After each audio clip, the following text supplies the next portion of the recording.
കൃഷ്ണ കൃഷ്ണ ഹരേ ഹരേ ഹരേ രാമ രാമ രാമ ഹരേ ഹരേ ഹരേ കൃഷ്ണ കൃഷ്ണ കൃഷ്ണ ഹരേ ഹരേ ഹരേ രാമ രാമ രാമ ഹരേ ഹരേ ഹരേ കൃഷ്ണ കൃഷ്ണ കൃഷ്ണ ഹരേ ഹരേ ഹരേ രാമ രാമ രാമ ഹരേ ഹരേ ഹരേ കൃഷ്ണ കൃഷ്ണ. ഹരേ കൃഷ്ണ. ഹരേ കൃഷ്ണ മാതാജി പ്രണാമം. ഹരേ കൃഷ്ണ മാതാജി പ്രണാമം. ഹരേ കൃഷ്ണ മാതാജി. ഹരേ കൃഷ്ണ ഹരേ മാതാജി കൃഷ്ണ പ്രണാമം. മാതാജി. ഹരേ കൃഷ്ണ മാതാജി പ്രണാമം. ഹരേ കൃഷ്ണ മാതാജി പ്രണാമം. പ്രണാമം മാതാജി. ഹരേ കൃഷ്ണ ഹരേ കൃഷ്ണ. വാസുദേവായ. ഓം നമോ ഭഗവതേ വാസുദേവായ. ഓം ജ്ഞാനതിമിരാന്തസ്യ ജ്ഞാനാഞ്ജനാശലാകയ ശ്രീ ഗുരവേ നമഃ. നമോ വിഷ്ണുപാദായ കൃഷ്ണപ്രേഷ്ഠായ ഭൂതലേ ശ്രീമതേ ഭക്തിവേദാന്ത സ്വാമിനിധി നാമിനേ. നമസ്തേ സാരസ്വതേ ദേവേ ഗൗരവാണി പ്രചാരിണേ നിർവിശേഷ ശൂന്യവാദി പാശ്ചാത്യ ദേശതാരിണേ. ജയ ശ്രീ കൃഷ്ണ ചൈതന്യ പ്രഭു നിത്യാനന്ദ ശ്രീ അദ്വൈത ഗദാധര ശ്രീവാസാദി ഗൗര ഭക്ത വൃന്ദ. ഹരേ കൃഷ്ണ കൃഷ്ണ കൃഷ്ണ ഹരേ ഹരേ ഹരേ രാമ രാമ രാമ ഹരേ ഹരേ. ഹരേ കൃഷ്ണ. നിഗമകൽപതരോർഗളിതം ഫലം സുഖമുഖാമൃതദ്രവ സംയുതം പിബത ഭാഗവതം രസമാലയം മുഹുരഹോ രസികാ ഭുവി ഭാവുകാഃ. നാരായണം നമസ്കൃത്യം നരം ചൈവ നരോത്തമം ദേവീം സരസ്വതീം വ്യാസം തതോ ജയമുദിരയേത്. നഷ്ടപ്രായേഷു ഭദ്രേഷു നിത്യം ഭാഗവത സേവയ ഭഗവതേ ഉത്തമ ശ്ലോകേ ഭക്തിർഭവതി നൈഷ്ടകീ. കൃഷ്ണായ വാസുദേവായ ദേവകീ നന്ദനായ ച നന്ദഗോപകുമാരായ ഗോവിന്ദായ നമോ നമഃ. ഹരേ കൃഷ്ണ കൃഷ്ണ കൃഷ്ണ ഹരേ ഹരേ ഹരേ രാമ രാമ രാമ ഹരേ ഹരേ. ഹരേ കൃഷ്ണ. ശ്രീ ശ്രീ രാധാ ഗോവിന്ദ ടെമ്പിൾ ഹരേ കൃഷ്ണ ഹരേ കൃഷ്ണ. ക്ലാസ്സിലേക്ക് എല്ലാവർക്കും സ്വാഗതം. ഹരേ കൃഷ്ണ. ഹരേ കൃഷ്ണ ഹരേ കൃഷ്ണ മാതാജി. ഹരേ കൃഷ്ണ മാതാജി. പ്രണാം മാതാജി. മാതാജി. ഹരേ കൃഷ്ണ. ഹരേ കൃഷ്ണ പ്രണാം മാതാജി. പ്രണാം മാതാജി. ഹരേ ഹരേ കൃഷ്ണ മാതാജി. ഹരേ കൃഷ്ണ മാതാജി. ഹരേ കൃഷ്ണ. ഹരേ കൃഷ്ണ മാതാജി പ്രണാമം മാതാജി. ഹരേ കൃഷ്ണ. പ്രണാമം മാതാജി പ്രണാമം. ഹരേ കൃഷ്ണ. എല്ലാവർക്കും പ്രണാമം. അപ്പൊ നമ്മൾ ഇന്നലെ ഒന്നാമത്തെ സ്കന്ധത്തിലെ 19ാമത്തെ അധ്യായത്തില് 16 മുതലുള്ള ശ്ലോകങ്ങളാണ് ഇന്നലെ എടുത്തത് അല്ലെ നമ്മള്. 15 മുതലുള്ളത് എടുത്തു. 15 മുതൽ ഇന്നലെ എടുത്ത ശ്ലോകം 15 വരെ എടുത്തിട്ടുണ്ടായിരുന്നത്. 15 മുതൽ 16 തൊട്ട്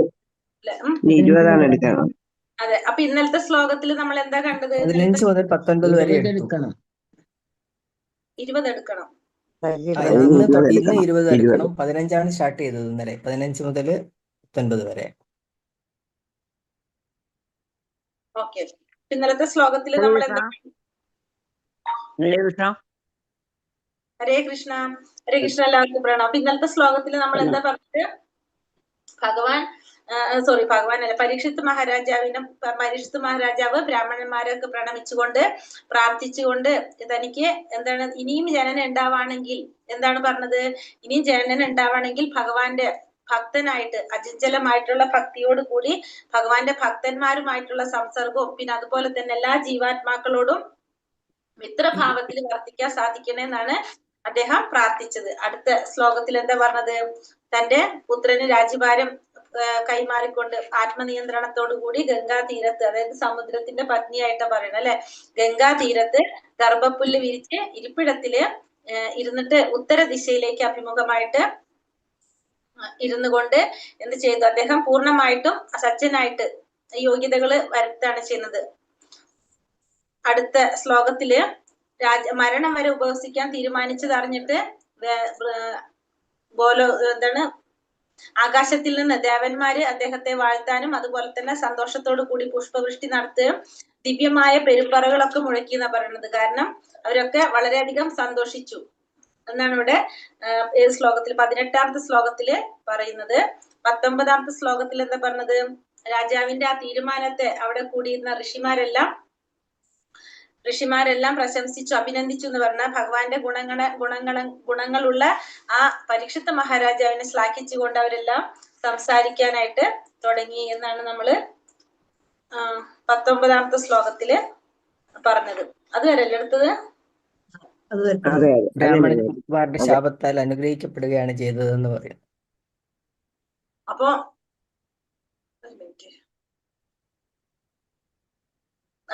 അതില് പറഞ്ഞത് 19ാമത്തെ ശ്ലോകത്തില് ലാസ്റ്റ് എന്താ പറഞ്ഞു നിർത്തിയിട്ടുണ്ടായിരുന്നത്? പരീക്ഷിത്ത് മഹാരാജാവ് പറയുന്നത് പരീക്ഷിത്തോളം അത് ശുഭമായിട്ടുള്ള ഒരു കാര്യമായിട്ടാണ് പറയുന്നത് അല്ലെ.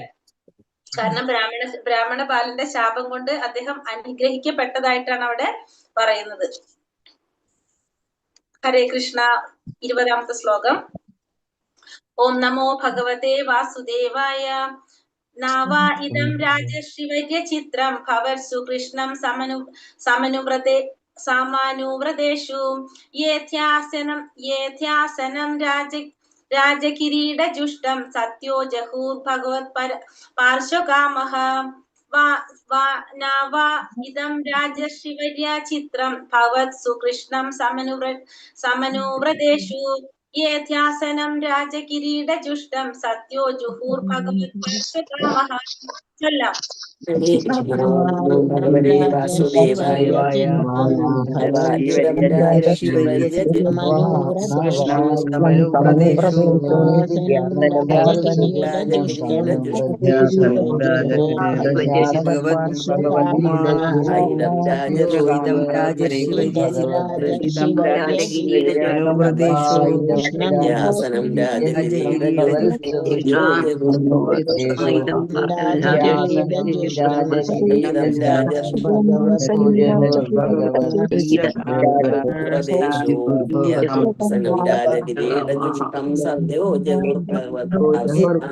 ഹരേ കൃഷ്ണ. ഹരേ കൃഷ്ണ. ന അല്ലെങ്കിൽ വാ ഇതുപോലെ ഇതം ഇത് രാജർഷി വര്യ പ്രമുഖൻ ചിത്രം അത്ഭുതപ്പെടുത്തുന്നു ഭവത്സു അങ്ങേക്കെല്ലാവർക്കും കൃഷ്ണ ശ്രീകൃഷ്ണ ഭഗവാൻ സമനുവ്രതേഷു കണിശമായി ആ മാർഗത്തിൽ ചലിക്കുന്നവനെ യോ ആര് അധ്യാസനം സിംഹാസനത്തിൽ ഉപവിഷ്ടനായി രാജകിരീടങ്ങൾ ജുഷ്ടും അലങ്കരിച്ചു സത്യ ഉടൻ ജഹു ഉപേക്ഷിച്ചു ഭഗവത് പരമദിവ്യോത്തമ പുരുഷൻ പാർശ്വകാമ സംസർഗം പ്രാപ്തമാക്കാൻ ആഗ്രഹിച്ച് വിവർത്തനം ഭാവാർത്ഥം ശ്രീ പ്രഭുപാദിക്ക് ജയ്. വിവർത്തനം. മഹർഷിമാർ പറഞ്ഞു, ശ്രീകൃഷ്ണ ഭഗവാന്റെ മാർഗത്തിൽ, അതായത് ഭഗവാന്റെ മാർഗത്തിൽ ചലിക്കുന്ന പാണ്ഡവകുലത്തിലെ സർവ്വരാജർഷികളിൽ വെച്ച് ഏറ്റവും പ്രമുഖനായ ഹേ പരീക്ഷിത്ത് മഹാരാജാവേ, പരമദിവ്യോത്തമ പുരുഷന്റെ ശാശ്വത ബന്ധം പ്രാപ്തമാക്കാനായി നിരവധി രാജാക്കന്മാരുടെ ശിരോരത്നങ്ങളാൽ അലങ്കൃതമായ സിംഹാസനം അങ്ങ് ഉപേക്ഷിച്ചതിൽ ഒട്ടും അത്ഭുതമില്ല. അപ്പൊ മഹർഷിമാരെന്താ പറയണത്? ഭഗവാന്റെ മാർഗത്തിലേക്ക് ചലിക്കാനായിട്ട് ആഗ്രഹിക്കുന്ന പാണ്ഡവകുലത്തിലെ സർവ്വ രാജർഷികളിൽ വെച്ച് ഏറ്റവും പ്രമുഖനായിട്ടുള്ള പരീക്ഷിത്ത് മഹാരാജാവെ എന്നാണ് അദ്ദേഹത്തെ അഭിസംബോധന ചെയ്യുന്നത്. എന്താ പറയണത്? ഭഗവാനുമായിട്ടുള്ള ആ ശാശ്വത ബന്ധം പ്രാപ്തമാക്കാൻ വേണ്ടിയിട്ട് നിരവധി രാജാക്കന്മാരുടെ ശിരോരത്നങ്ങളാൽ അലങ്കൃതമായിട്ടുള്ള ആ സിംഹാസനം അങ്ങ് ഉപേക്ഷിച്ചതില് ഒട്ടും അത്ഭുതപ്പെടാനില്ല എന്നാണ് ഇവിടെ മഹർഷിമാര് പറയുന്നത്. ഭാവാർത്ഥം ശ്രീ പ്രഭുപാദിക്ക് ജയ്. രാഷ്ട്രീയ സ്ഥാനമാനങ്ങൾ കൈവശമുള്ള മൂഢരായ രാഷ്ട്രീയക്കാർ അവർ വഹിക്കുന്ന താൽക്കാലികമായ പദവികളാണ് ജീവിതത്തിലെ ഉന്നതമായ ഭൗതിക നേട്ടമെന്ന് വിചാരിക്കുന്നു.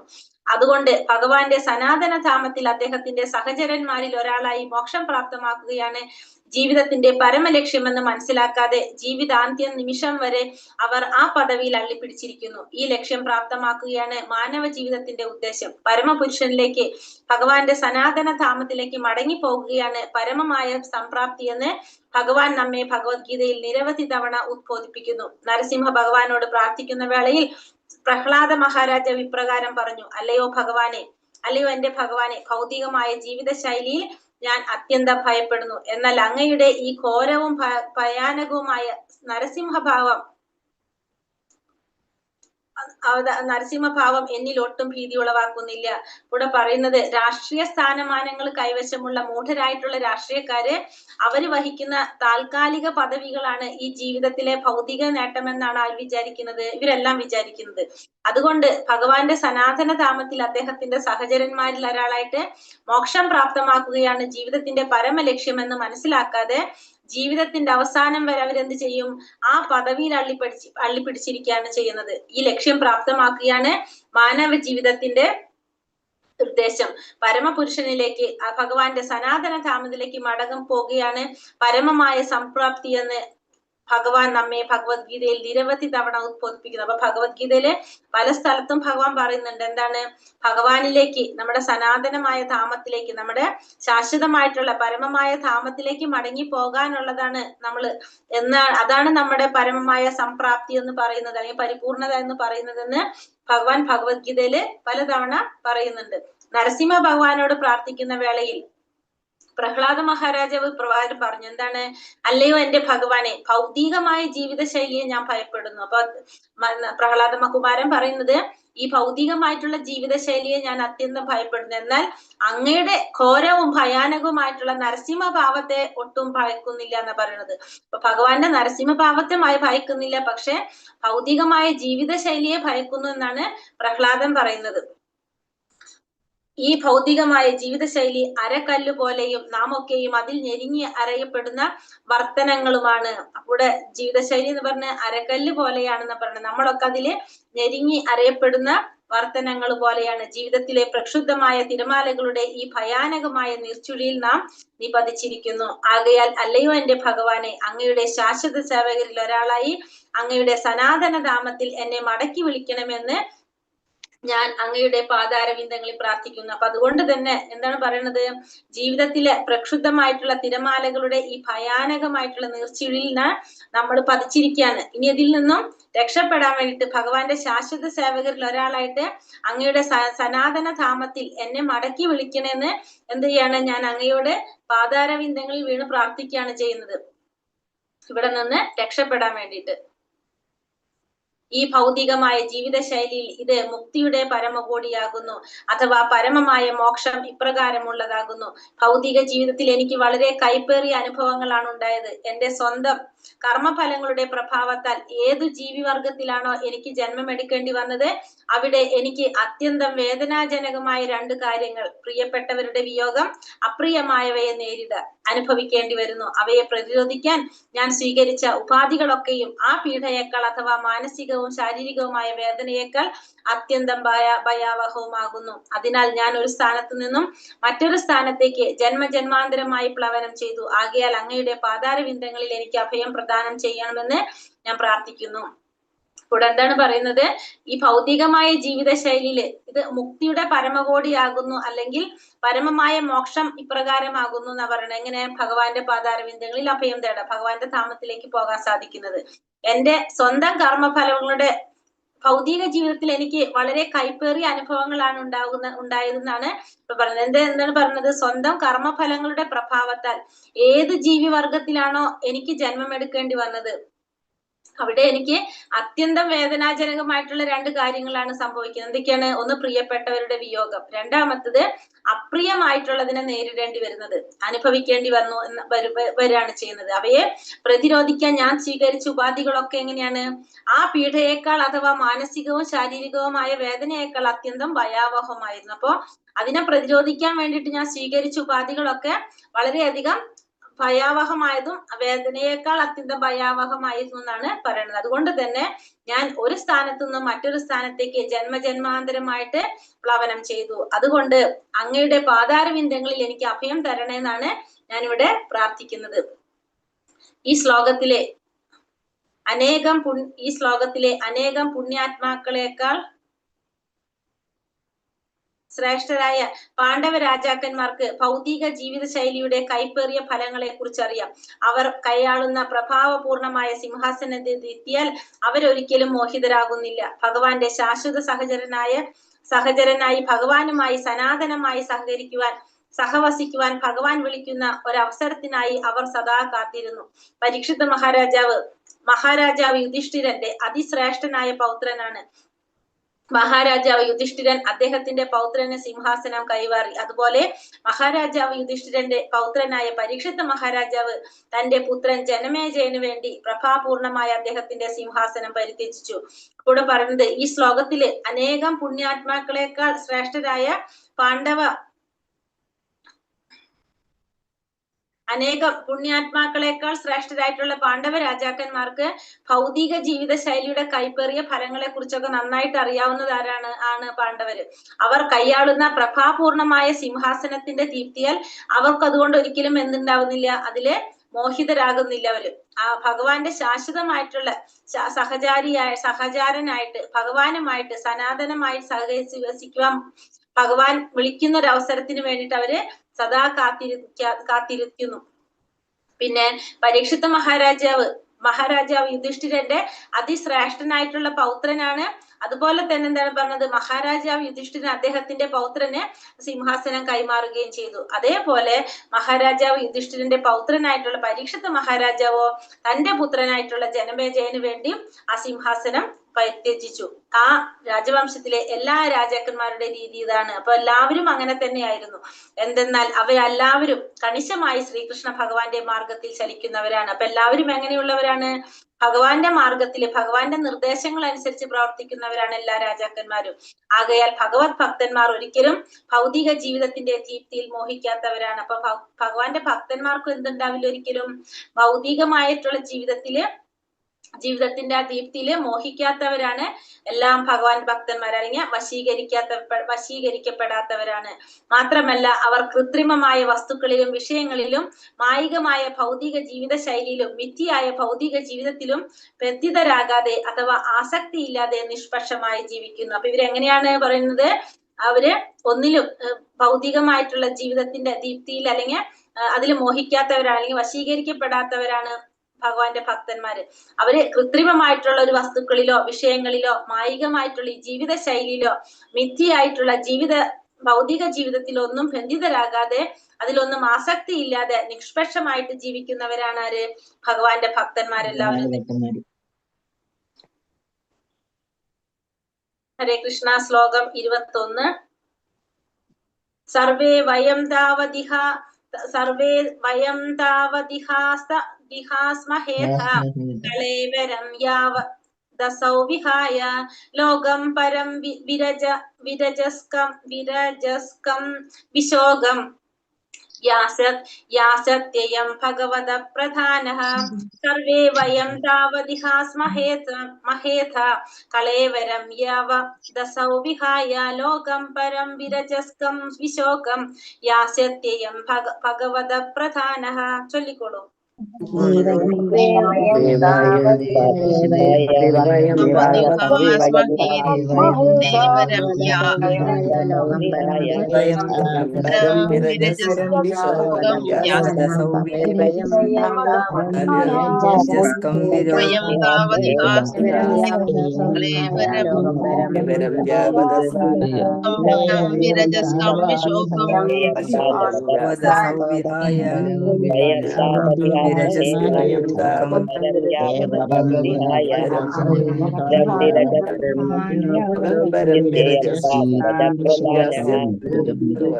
ഹരേ കൃഷ്ണ.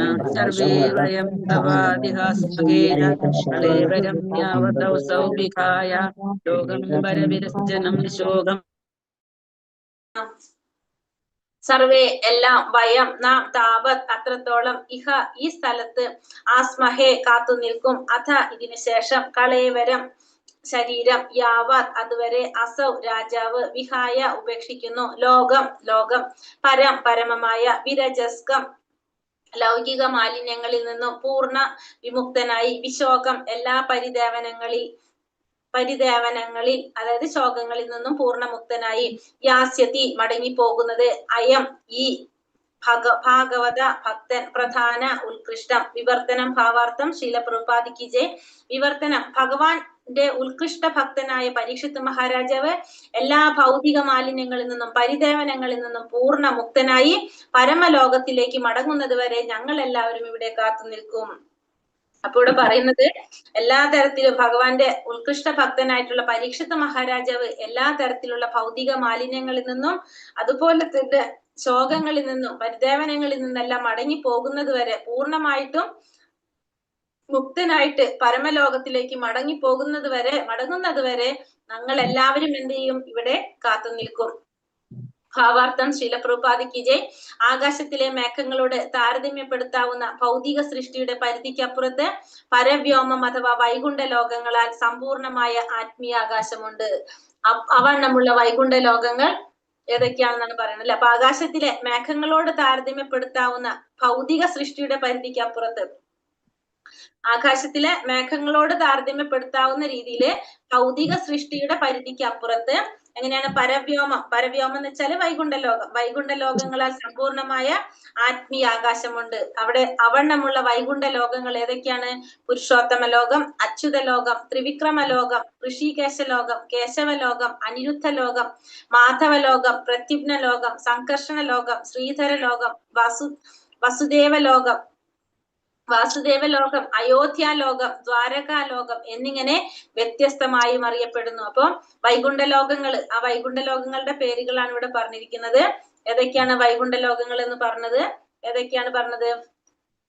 വൈകുണ്ഠ ലോകം, പുരുഷോത്തമ ലോകം, അച്യുത ലോകം, ത്രിവിക്രമ ലോകം, ഋഷികേശ ലോകം, കേശവ ലോകം, അതേപോലെ തന്നെ അനിരുദ്ധൻ, മാധവൻ, പ്രത്യുപ്നൻ, സംകർഷണൻ, ശ്രീധരൻ, വാസുദേവൻ, അയോധ്യ, ദ്വാരക എന്നിങ്ങനെ വ്യത്യസ്തമായ. അപ്പോ ഈ പറഞ്ഞ ഭഗവാന്റെ നാമത്തിലുള്ളവർക്കൊക്കെ അവിടെ എന്തുണ്ട്? ഭഗവാന്റെ ഓരോ ലോകം, അച്യുതനായിട്ടുള്ള ഭഗവാന് ഒരു ലോകമുണ്ട്, ത്രിവിക്രമൻ ഒരു ലോകമുണ്ട്, ഋഷികേശൻ ഒരു ലോകമുണ്ട്. അങ്ങനെ ഭഗവാന്റെ ഓരോ അവതാരങ്ങൾക്കും ഓരോ ലോകങ്ങൾ എവിടെയുണ്ട്? വൈകുണ്ഠ ലോകത്തിലുണ്ട് എന്നിങ്ങനെ വ്യത്യസ്തമായും അറിയപ്പെടുന്നു. മാത്രമല്ല പരമദിവ്യോത്തമ പുരുഷൻ മേലാധികാരിയായിരിക്കുന്ന മറ്റനേകം ലക്ഷക്കണക്കിന് ആത്മീയ ലോകങ്ങളിലും അവിടെയുള്ള സർവ്വജീവസത്തകളും ആത്മീയ ശരീരങ്ങളോട് കൂടിയ മുക്താത്മാക്കളും ഭഗവാനോളം നന്മയുള്ളവരും ശ്രേഷ്ഠരുമാകുന്നു. പിന്നെന്താ പറയുന്നത്? ഭഗവാൻ പരമാധികാരിയായിരിക്കുന്ന മറ്റനേകം ലക്ഷക്കണക്കിന് ആത്മീയ ലോകങ്ങളിലും അവിടെയുള്ള സർവ്വജീവസത്തകളും ആത്മീയ ശരീരങ്ങളോട് കൂടിയ മുക്താത്മാക്കളും ഭഗവാനോളം തന്നെ നന്മയുള്ളവരും ശ്രേഷ്ഠരുമാകുന്നു. അപ്പൊ അവിടെ ഉള്ളവരൊക്കെ എങ്ങനെയുള്ളവരാണ്? ഭഗവാനെ പോലെ തന്നെ നന്മയുള്ളവരും ശ്രേഷ്ഠരുമാണ് അവിടെയുള്ളവരെല്ലാവരും. അവിടെ ഭൗതിക മാലിന്യങ്ങളില്ല. അപ്പൊ അവിടെ എന്തില്ല? കാരണം ഭൗതിക ലോകത്തിന്റെ അപ്പുറത്താണ് ഈ പറഞ്ഞ വൈകുണ്ഠ ലോകവും ആത്മീയ ലോകങ്ങളെല്ലാം വരുന്നത്. അപ്പൊ അതുകൊണ്ട് തന്നെ അവിടെ എന്തില്ല? ഭൗതികമായ മാലിന്യങ്ങളില്ല. അവിടെയുള്ളതെല്ലാം ആത്മീയമാണ്. ആകയാൽ അവിടെ വസ്തുനിഷ്ഠമായി അനുദപിക്കേണ്ടതായ യാതൊന്നുമില്ല. അപ്പൊ അവിടെ എല്ലാം ആത്മീയമായിട്ടുള്ളതാണ്. അവിടെ നമുക്ക് എന്തില്ല? വസ്തുനിഷ്ഠമായിട്ട് അനുദപിക്കേണ്ടതായിട്ടുള്ള യാതൊരു കാര്യവും ഇല്ല. അതായത് ജനനം, മരണം, വാർദ്ധക്യ, രോഗം എന്നിവയില്ലാതെ അതീന്ദ്രിയമായ പരമാനന്ദത്താൽ സമ്പൂർണമാണ് അവിടം. അപ്പൊ അവിടെ എന്തില്ല? ജനനം, മരണം, വാർദ്ധക്യ, രോഗം അതൊന്നും അവിടെ ഇല്ല. അതീന്ദ്രിയമായ പരമാനന്ദം മാത്രമാണ് എവിടെയുള്ളത്? ഈ ലോകങ്ങളിൽ, ആത്മീയ ലോകത്തില് ഉള്ളത്. മുകളിൽ പ്രസ്താവിച്ച അഖില വൈകുണ്ഠ ലോകങ്ങൾക്കും മധ്യേ ശ്രീകൃഷ്ണ ഭഗവാന്റെയും അദ്ദേഹത്തിന്റെ വിശിഷ്ട സഹചരന്മാരുടെയും ധാമമായ ഗോലോക വൃന്ദാവനം എന്നറിയപ്പെടുന്ന ഒരു പരലോകവുമുണ്ട്. അപ്പൊ ഈ വൈകുണ്ഠ ലോകങ്ങൾക്ക് പുറമെ വേറെ എന്തുകൂടി ഉണ്ട് അവിടെ? ഭഗവാന്റെ വിശിഷ്ട സഹചരന്മാരാണ് അവിടെ ഉള്ളത്. സഹചരന്മാരുടെയും ധാമമായിട്ടുള്ള ഗോലോക വൃന്ദാവനം എന്നറിയപ്പെടുന്ന ഒരു ധാമമായ ഗോലോക വൃന്ദാവനം എന്നറിയപ്പെടുന്ന ഒരു പരമലോകവും അവിടെയുണ്ട്. പരികൽപ്പിതമായ ഈ വിശിഷ്ട ലോകം പ്രാപ്തമാക്കാനാണ് പരീക്ഷിത്ത് മഹാരാജാവ് തീരുമാനിച്ചത്. അപ്പൊ പരീക്ഷിത്ത് മഹാരാജാവ് തീരുമാനിച്ചത് ഏതാണ്? ഈ വിശിഷ്ട ലോകം പ്രാപ്തമാക്കാനാണ് പരീക്ഷിത്ത് മഹാരാജാവ് തീരുമാനിച്ചത്. അപ്പൊ നമ്മൾ ഏത് രീതിയിൽ ഭഗവാനെ നമ്മൾ ആരാധിക്കുമോ നമ്മൾ ആ ലോകത്തിലേക്കായിരിക്കും പോകുന്നത്. നമ്മളിപ്പോ ഭഗവാനെ പുരുഷോത്തമനായി കണ്ട് ആരാധിക്കുകയാണെങ്കിൽ നമ്മൾ പുരുഷോത്തമ ലോകത്തിലേക്ക് പോകും. ഭഗവാൻ ശ്രീകൃഷ്ണൻ ആരാധിക്കുമ്പോൾ ശ്രീകൃഷ്ണന്റെ ലോകത്തിലേക്ക് പോകും. മറ്റേ വൈകുണ്ഠ ലോകത്തിൽ എല്ലാവരും ചതുർഭുജത്തിലായിരിക്കും ഉണ്ടാകുന്നത്. അവിടെ സമ്മേളിച്ചിരുന്ന എല്ലാ മഹർഷിമാർക്കും ഇത് മുൻകൂട്ടി ദർശിക്കുവാൻ കഴിഞ്ഞു. അപ്പൊ അതുകൊണ്ട് തന്നെ അവിടെ ഉണ്ടായിരുന്ന എല്ലാ മഹർഷിമാരും ശ്രേഷ്ഠരായിട്ടുള്ള ഋഷിമാരാണ്. അപ്പൊ അവർക്ക് അതുകൊണ്ട് തന്നെ ഇതൊക്കെ മുൻകൂട്ടി ദർശിക്കാനായിട്ട് കഴിഞ്ഞു. അവരെല്ലാവരും പരീക്ഷിത്ത് മഹാരാജാവിന്റെ ഈ മഹാവിയോഗത്തെ കുറിച്ച് അന്യോന്യം അഭിപ്രായം ആരായുകയും കൂടിയാലോചിക്കുകയും ചെയ്തു. ഈ മഹാവിയോഗത്തെ കുറിച്ച് അന്യോന്യം അഭിപ്രായം ആരായുകയും കൂടിയാലോചിക്കുകയും ചെയ്തു. ഭഗവാന്റെ അത്തരം ഒരു മഹാഭക്തനെ ഇനിമേൽ ദർശിക്കുവാൻ കഴിയുകയില്ലെന്ന പരമാർത്ഥം ഗ്രഹിക്കുകയാൽ അദ്ദേഹത്തെ അവസാന നിമിഷം വരെ ദർശിക്കുവാൻ ആഗ്രഹിച്ചു. അപ്പൊ ഇതേപോലൊരു ഭക്തനെ ഇനി കാണാനായിട്ട് അവർക്ക്, അത്തരത്തിലുള്ളൊരു ഭക്തനെ ഇനിമേൽ ദർശിക്കാൻ സാധിക്കില്ല എന്ന് വിചാരിച്ചുകൊണ്ട് അവര് അദ്ദേഹത്തെ അവസാന നിമിഷം വരെ ദർശിക്കാനായിട്ട് അവർ ആഗ്രഹിച്ചു. ഒരു ഭഗവത് ഭക്തൻ ഇഹലോകവാസം വെടിയുമ്പോൾ വിലപിക്കേണ്ട യാതൊരു കാര്യവുമില്ല. എന്തെന്നാൽ ഭഗവത് ധാമത്തിലേക്ക് പ്രവേശിക്കുക എന്നത് ഭക്തന് വിധിവിഹിതമായിട്ടുള്ളതാകുന്നു. അപ്പോ ഒരു മഹാഭക്തൻ വാസം വെടിയുമ്പോൾ ഒരിക്കലും നമുക്ക് എന്തിന്റെ ആവശ്യമില്ല, അവിടെ വിലപിക്കേണ്ട ഒരു ആവശ്യമില്ല. കാരണം ഭഗവാന്റെ ധാമത്തിലേക്ക് പ്രവേശിക്കുക എന്നുള്ളത് ഒരു ഭക്തനെ സംബന്ധിച്ച് അത് വിധിവിഹിതമായിട്ടുള്ളതാണ്. നമ്മൾ വന്ന സ്ഥലത്ത് നിന്ന് തിരിച്ചു പോകാണ്, അവിടേക്ക് വന്നത് അവിടെ നിന്നാണ്, അതുകൊണ്ടാണ് മടങ്ങി പോകുക എന്നാണ് നമ്മൾ എപ്പോഴും പറയുന്നത്. അപ്പൊ അങ്ങോട്ട് തിരിച്ചു പോകാണ് ചെയ്യുന്നത്. എന്നാൽ വിശേഷിച്ചും വ്യസനകരമായ അവസ്ഥ എന്തെന്നാൽ അവണ്ണം ഒരു മഹാഭക്തൻ നമ്മുടെ ദൃഷ്ടിപരത്തിൽ നിന്നും അപ്രത്യക്ഷനാകുന്നു. അപ്പൊ നമ്മുടെ പ്രയാസം എന്താണ് വേണ്ടത്? നമ്മുടെ ദൃഷ്ടിപരത്തിൽ നിന്നും ആ നല്ലൊരു ഭക്തൻ, ആ മഹാഭക്തൻ അപ്രത്യക്ഷനാകാണ് ചെയ്യുന്നത്. അഥവാ അവണ്ണം ഒരു ഭഗവത് ഭക്തനെ ദർശിക്കുമ്പോഴുണ്ടാകുന്ന നയനാനന്ദകരമായ സായുജ്യം നമുക്ക് നഷ്ടപ്പെടുന്നു. അപ്പോ ഒരു ശുദ്ധ ഭക്തനെ ദർശിക്കുമ്പോൾ നമുക്ക് കിട്ടുന്ന ആ നയനാനന്ദകരമായിട്ടുള്ള ഒരു സായുജ്യം നമുക്ക് നഷ്ടപ്പെടും. ആകയാൽ ഖേദിക്കാൻ ആത്മാർത്ഥമായ ഒരു കാരണമുണ്ട്. ഭഗവത് ദർശനം പോലെ മഹാഭക്തന്മാരുടെ ദർശനവും ഭൗതികമായ നമ്മുടെ നേത്രങ്ങൾക്ക് അപൂർവമായിട്ടുള്ളതാണ്. അപ്പൊ ഭഗവാനെ ദർശിക്കുന്ന പോലെ തന്നെയാണ് എന്ത് ഭഗവാന്റെ മഹാഭക്തന്മാരെ ദർശിക്കുന്നത്. അത് വളരെ അപൂർവമായിട്ടാണ് നമുക്ക് കിട്ടുന്നത്. ആകയാൽ പരീക്ഷിത് മഹാരാജാവിന്റെ അന്ത്യനിമിഷം വരെ അവിടെ പാർക്കാൻ ഋഷി ശ്രേഷ്ഠന്മാർ ഉചിതമായി തീരുമാനിച്ചു. അതുകൊണ്ട് തന്നെ പരീക്ഷിത് മഹാരാജാവിന്റെ അന്ത്യനിമിഷം വരെ അവിടെ പാർക്കാനായിട്ട് ആര് തീരുമാനിച്ചു? ഋഷികളെല്ലാം തീരുമാനിച്ചു. ശ്ലോകം 22. ആശ്രുത്യ തദൃഷിഗണവച പരീക്ഷിത് സമം മധുച്യുത് ഗുരു ചാവ്യളീകം ആഭാഷതൈനാനഭിനന്ദ്യയുക്താൻ ശുശ്രൂഷമാണശ്ചരിതാനി വിഷ്ണു. ആശ്രുത്യ തദൃഷിഗണവച പരീക്ഷിത് സമം മധുച്യുത് ഗുരു ചാവ്യളീകം ആഭാഷതൈനാനഭിനന്ദ്യയുക്താൻ ശുശ്രൂഷമാണശ്ചരിതാനി വിഷ്ണു. ഹരേ കൃഷ്ണ. ചൊല്ലാം. ഹരേ കൃഷ്ണ. ഓം ഭഗവതേ വാസുദേവായ.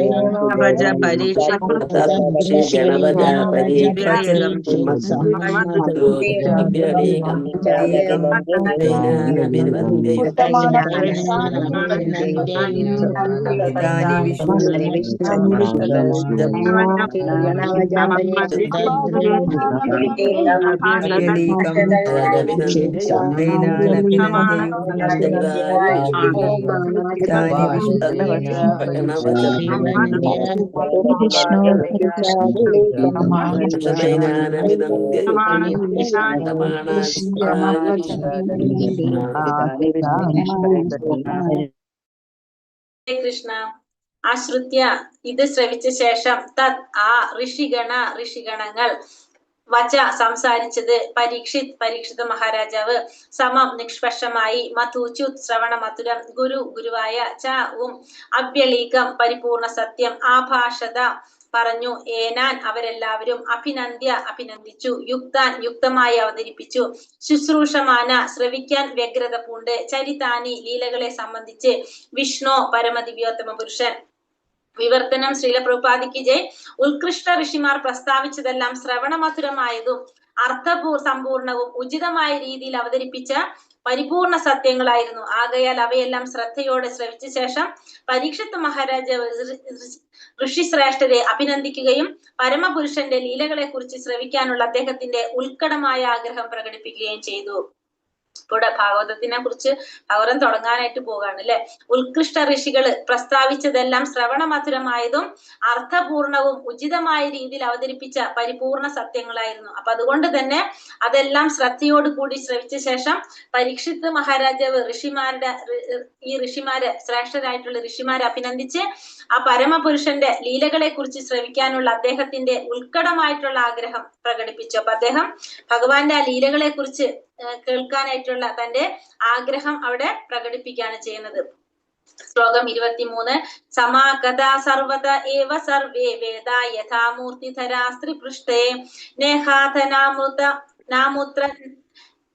കശ്ചനാർത്ഥ ഋതേ പരാനുഗ്രഹമാത്മശീലം. സമാകഥാ സർവത ഏവ സർവേ വേദ യഥാമൂർത്തിധരാസ്ത്രി പൃഷ്ഠേ നേഹാധനാമുത്ര കശ്ചനാർത്ഥ ഋതേ പരാനുഗ്രഹ ആത്മശീലം. ചൊല്ലാം. ഓം നമോ നമോ ഭഗവതേ വാസുദേവായ വാസുദേവായ മാനദ സർവദൈവ സർവദൈവ സർവേദായ यदा നമോ सर्वहयेन सर्वे वेदा यदा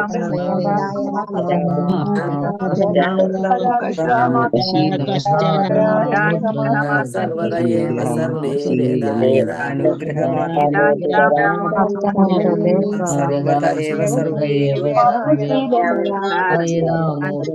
സർവദൈവ സർവേ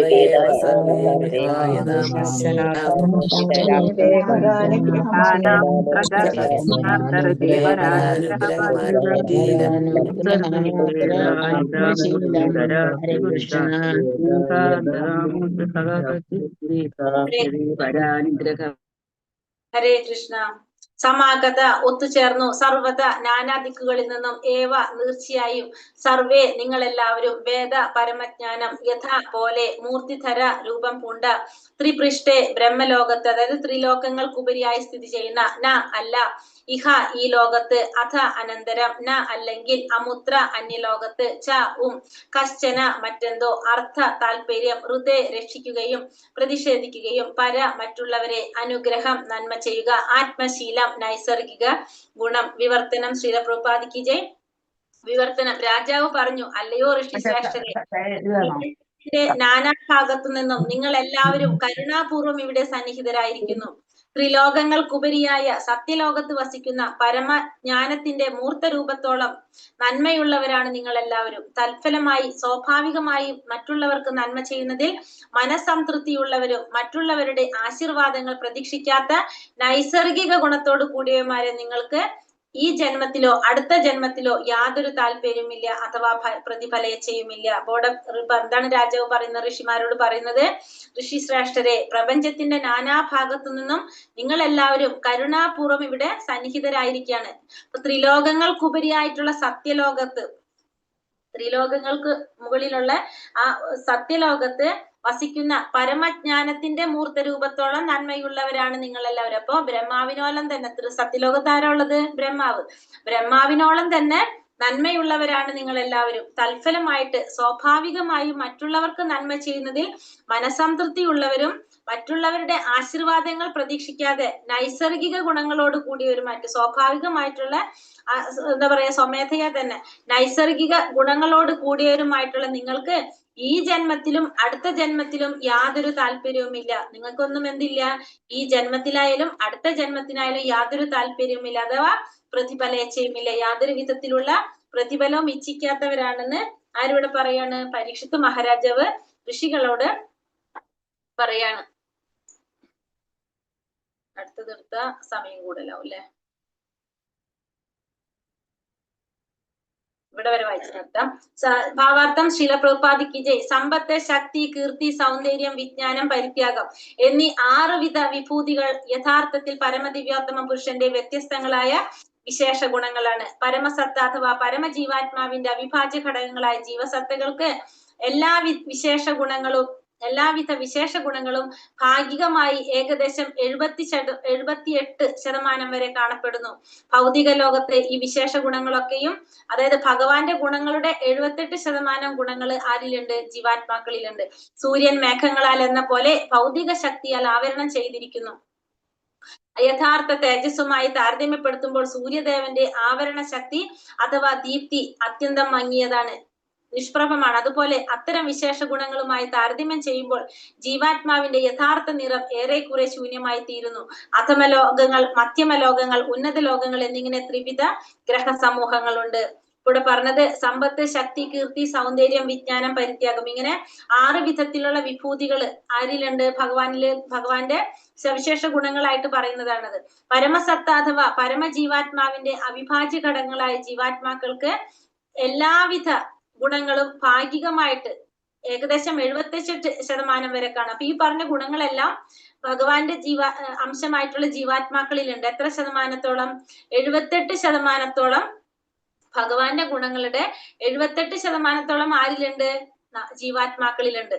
എങ്ങനെയാണ് പറഞ്ഞത്? പക്ഷെ കാണപ്പെടുന്നു ഭൗതിക ലോകത്ത് ഈ വിശേഷ ഗുണങ്ങളൊക്കെയും സൂര്യൻ മേഘങ്ങളാൽ എന്ന പോലെ ഭൗതിക ശക്തിയാൽ ആവരണം ചെയ്തിരിക്കുന്നു. പക്ഷേ ഈ ജീവാത്മാക്കൾ ഈ ഭൗതിക ലോകത്തിലേക്ക് വരുമ്പോ എന്താ സംഭവിക്കുന്നത്? ഈ ഭൗതിക പ്രപഞ്ചത്തിന്റെ ഭൗതിക പ്രകൃതിയുടെ സ്വഭാവം കൊണ്ട് അത് എന്താണ് പറഞ്ഞത്, സൂര്യൻ മേഘങ്ങളാൽ എന്ന പോലെ, സൂര്യനെ മേഘങ്ങൾ മറയ്ക്കുന്നത് പോലെ ഈ ഭൗതിക ശക്തി കൊണ്ട് ഈ ഗുണങ്ങളെല്ലാം ആവരണം ചെയ്തിരിക്കുകയാണ്. അപ്പൊ യഥാർത്ഥ തേജസ്സുമായി താരതമ്യപ്പെടുത്തുമ്പോൾ സൂര്യന്റെ ആവരണ ശക്തി അഥവാ ദീപ്തി അത്യന്തം മങ്ങിയതാണ്. അപ്പൊ ശരിക്കുള്ള തേജസ്സുമായിട്ട് കമ്പയർ ചെയ്യുമ്പോൾ സൂര്യന്റെ തേജസ് എങ്ങനെയാണ്? മങ്ങിയതായിട്ടാണ്, നിഷ്പ്രഭമാണ്. അതുപോലെ തന്നെ അത്തരം വിശേഷ ഗുണങ്ങളുമായി താരതമ്യം ചെയ്യുമ്പോൾ ജീവാത്മാവിന്റെ യഥാർത്ഥ നിറം ഏറെക്കുറെ ശൂന്യമായി തീരുന്നു. അപ്പൊ അതുകൊണ്ട് അത്തരത്തിലുള്ള വിശേഷ ഗുണങ്ങൾ 78% ആണ് പറഞ്ഞത് അല്ലെ ഭഗവാന്റെ ഗുണങ്ങളുടെ. അതിനെ താരതമ്യം ചെയ്യുമ്പോൾ ജീവാത്മാവിന്റെ യഥാർത്ഥ നിറം എങ്ങനെയാണ്? ഇവിടെ ശൂന്യമായിട്ടാണ് തീരുന്നത്. അധമലോകം, മധ്യലോകം, അതുപോലെ തന്നെ ഉന്നത ലോകം, ഇങ്ങനെ ത്രിവിധ ഗ്രഹ സമൂഹങ്ങളുണ്ട്. അപ്പൊ ഈ ഭൗതിക ലോകത്തിൽ എന്ന് പറയുമ്പോൾ മൂന്ന് തലങ്ങളായിട്ടാണ് പറഞ്ഞത്. ഒന്ന് അധമലോകം, താഴ്ന്ന ലോകങ്ങള്, മധ്യമലോകം, ഭൂമി ഉൾപ്പെടെയുള്ള മധ്യമലോകം, പിന്നെ ഉന്നത ലോകങ്ങള്, ബ്രഹ്മാവിന്റെ ലോകം തൊട്ടുള്ള ഉന്നത ലോകങ്ങൾ, അങ്ങനെ 3 വിധത്തിലുള്ള ഗ്രഹ സമൂഹങ്ങള് ഉണ്ട്. ഹരേ കൃഷ്ണ കൃഷ്ണ കൃഷ്ണ ഹരേ ഹരേ, ഹരേ രാമ രാമ രാമ ഹരേ ഹരേ. വഞ്ചാകൽപതരൂപേശ്ച കൃപാ സിന്ധോഭ്യവ ച പതിതാനാം പാവനേഭ്യോ വൈഷ്ണവേഭ്യോ നമോ നമഃ. अनंत कोटि वैष्णव भक्तवृंद की जय, श्रील प्रभुपाद की जय, गुरुदेव की जय, नित्याय गौर प्रेमानंदे, हरि हरि बोल। हरे कृष्णा हरे कृष्ण प्रणामम प्रणाम माताजी। प्रणाम माताजी। प्रणाम। प्रणाम हरे कृष्ण प्रणाम माताजी। हरे कृष्णा प्रणाम माताजी। हरे कृष्ण माताजी हरे कृष्ण। വൈകുണ്ഠലോകം ഒരു നോക്കാം. പക്ഷെ ഇതിപ്പോ 14 വൈകുണ്ഠ ലോകം ഉണ്ടെന്ന് ആദ്യമായിട്ടാ കേൾക്കുന്നത്. അല്ല മാതാജി, അങ്ങനെ തന്നെയല്ലേ വൈകുണ്ഠ ലോകങ്ങൾ എന്നല്ല പറയണേ. വൈകുണ്ഠ ലോകം എന്ന് വെച്ചാല് ഒരെണ്ണല്ല. നമ്മൾ ആ ഗോലോക ചാട്ടില് കാണുന്നില്ലേ? ഗോലോക ചാട്ടില് കാണുമ്പോ നമുക്കറിയാലോ, അതില് എന്താ പറയുന്നത്, കുറെ നമ്മൾ ക്ലാസ്സിൽ പറഞ്ഞിട്ടില്ലേ, അത് കുറെ ഒരു യെല്ലോ കളറിൽ കാണുന്നു, അങ്ങനെ പറഞ്ഞാൽ ഞാൻ എപ്പോഴും പറയാറത്. ശ്രദ്ധിച്ചിട്ടില്ല? ഒരു മിനിറ്റ് ഞാൻ കാണിച്ചുതരാം ജസ്റ്റ്. എന്നിട്ട് നമ്മുടെ ഭാഗവതത്തിന്റെ കവർ പേജിലില്ലേ മാതാജി? അതെ, ഭാഗവതത്തിന്റെ കവറിംഗ് പേജ് തന്നെ. ഇത് കണ്ടോ? ഇതാണ് ഈ വൈകുണ്ഠ ലോകം എന്ന് പറയുന്നത്. ഇതില് ഈ പറഞ്ഞ എല്ലാ എന്താ പറയാ ഭഗവാന്റെ എല്ലാ അവതാരങ്ങളും ഈ വൈകുണ്ഠ ലോകത്തിൽ ഉണ്ടെന്നല്ല പറയുന്നത് എല്ലാവരും. അപ്പൊ നമ്മൾ ഭഗവാന്റെ ഏത് അവതാരത്തെയാണോ നമ്മൾ ആരാധിക്കുന്നത്, നമ്മൾ ആ ലോകത്തിലേക്ക് പോകുന്നുണ്ടാവുക. ഇപ്പൊ പാർത്ഥസാരഥി ഉണ്ട്, പുരുഷോത്തമൻ ഉണ്ട്, വിക്രമ എന്നൊക്കെ പറഞ്ഞില്ലേ ഇപ്പൊ അവരൊക്കെ. ഇതാണ് വൈകുണ്ഠ ലോകങ്ങൾ എന്ന് പറഞ്ഞത്. ഇതൊക്കെ പരവ്യോമത്തിൽ സ്ഥിതി ചെയ്യുന്നു എന്ന് പറഞ്ഞത് വൈകുണ്ഠ ലോകങ്ങളിൽ സ്ഥിതി ചെയ്യുന്നു എന്നാണ്. ഹരേ കൃഷ്ണ മാതാജി.